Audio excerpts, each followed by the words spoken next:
With Easy Security is a new set of roles delivered. These roles are all intended for segregation of duties, but is very useful also for setting up standard security.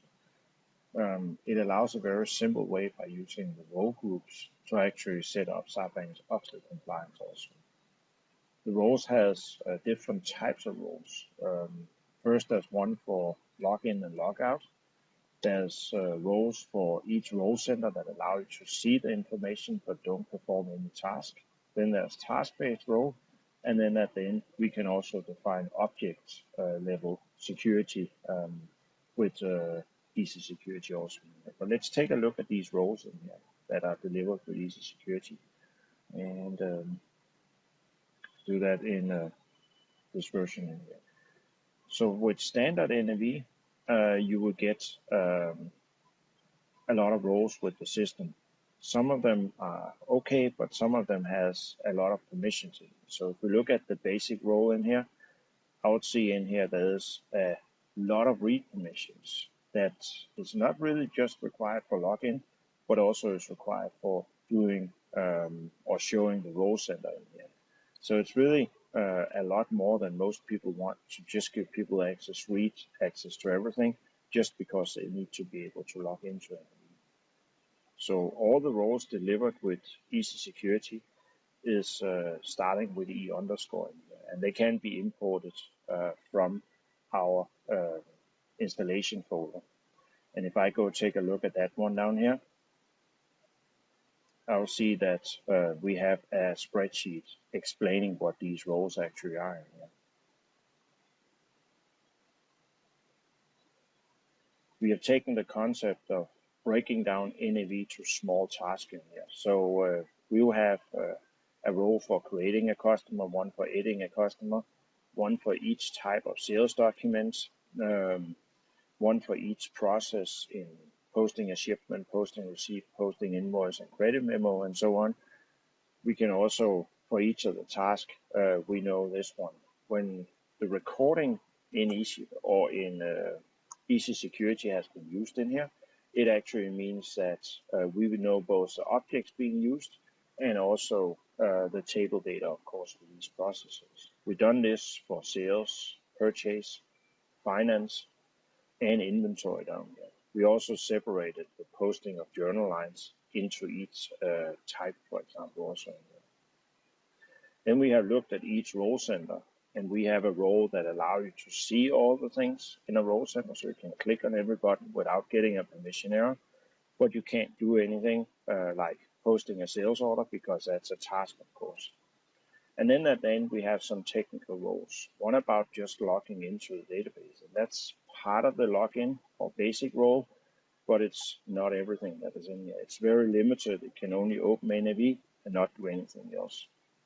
Then we have a role called all free, and that's about our object level security. That's enhancing what standard NAV actually has for security, where it's only dealt with on TableData level. We allow to also use objects, very simple, to actually do those kind of things. And then, of course, we have some super read and other things that is very easy to assign read access if you only run reports, for example. At the end, we have some roles for Easy Security down here. So if a user only need access to maintain data in our application, you can set up an extremely limited user with only access inside our tables and not to be able to do anything else. This, of course, can be used together with our role groups in Easy Security to combine all these small tasks into what a person needs to be doing in here. So when we assign users, we will have a customer service person, and they can do all these tasks in NAV. They will need to use this role center down here. They will need to be able to log in and execute the objects we don't limit for people. So that basically means we only need one single role group for a user, but that role group, of course, has a lot of roles covering the task and the other things the user needs. If we look at all this, how it's done inside NAV in here, we can go take a look at this customer edit in here. In the customer edit, is actually based on 2 recordings in here. The advantage of using recordings instead of just final permission is that the source code analyzer will have picked up all the additional extra permissions in here. We also added a role or recording in here that actually has no permissions out here. And that's intended for future purposes where you can actually go in and add a manual permission if needed. If you have something that is needed everywhere, you can add it inside this recording and it will fix all the roles for sales receivable. If this role don't work out of the box with your customization or solution, then you can also just go ahead like normal, add a new recording, and you could have done that one with the SQL profiler as normal. So this one is all the new demo data delivered with Easy Security.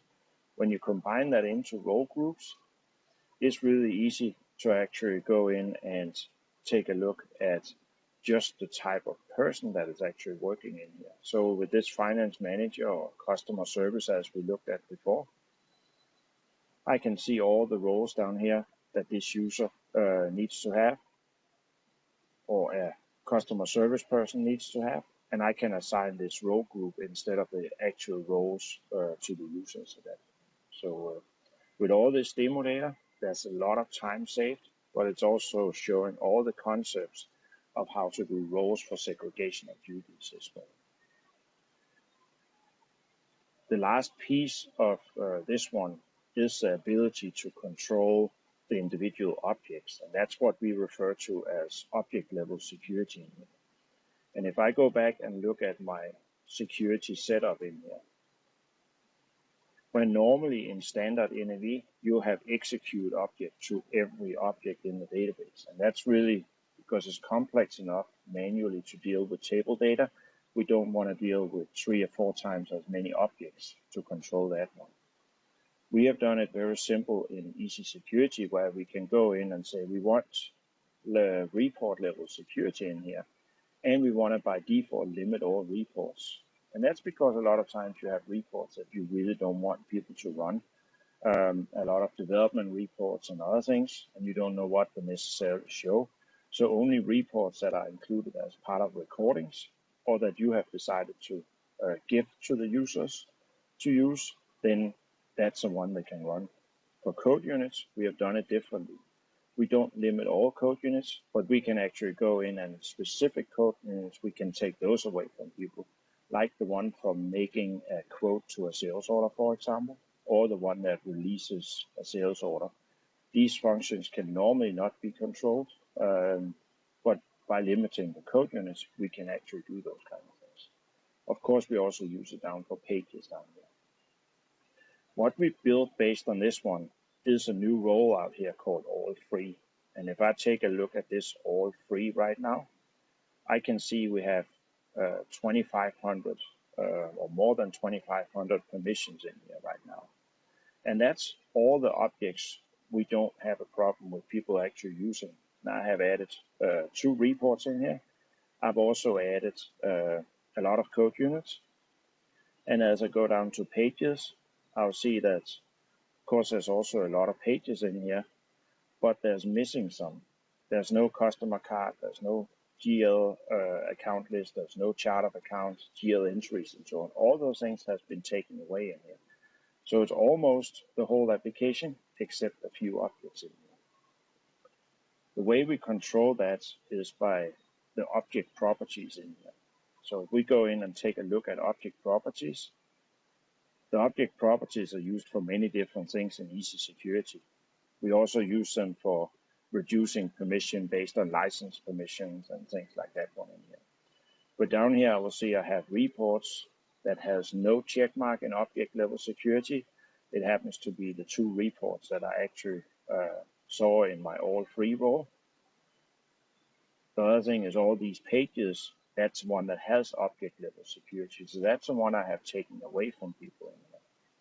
You can of course go in here and add them manually. So if I wanted to add the vendor card, I could just go here and create a new line. And I want the page. I want to go ahead and look at my vendor card.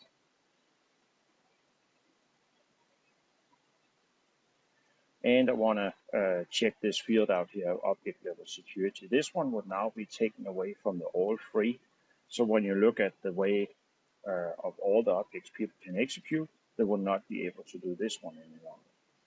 This one is really not a very efficient way of doing this one. We have the source code analysis that have created a lot of relations in there. And it's a much better way of doing it. So I'll go in and say, first of all, I want to look for pages.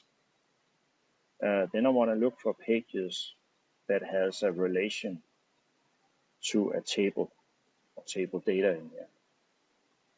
Then I'll also go in and say my relational object ID should be my, and I can look up here, but I know that my vendor is 23, my purchase is 38, and my purchase line is 39 in here.